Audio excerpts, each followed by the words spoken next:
my observation is that the automation in any context brings you return. Yep. You can almost, possible to think of it, unless you do it wrong. Right.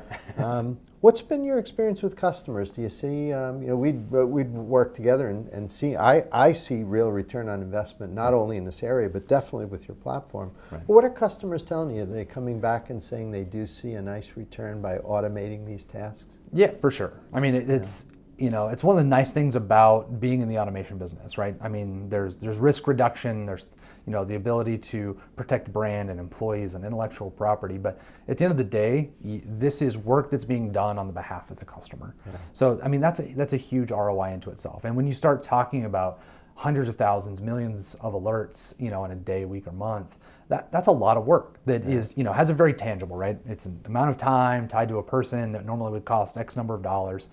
And I think that's a huge value. But there's tons of other kind of value props that are in there that are, I say, a little more difficult to measure, but equally valuable, right? The I did work and it would have cost, $75 an hour to do. That's pretty easy to measure. But if you think about how quickly we can ramp on new staff because we've, codified these systems, the capturing of institutional knowledge in case somebody leaves, this ability to better leverage the tools that you've already made investments in.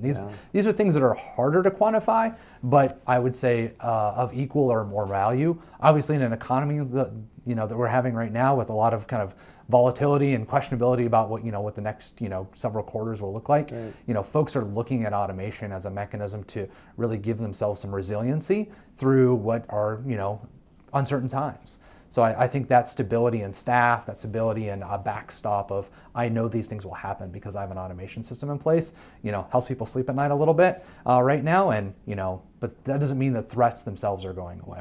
We saw during the pandemic that only surged. So.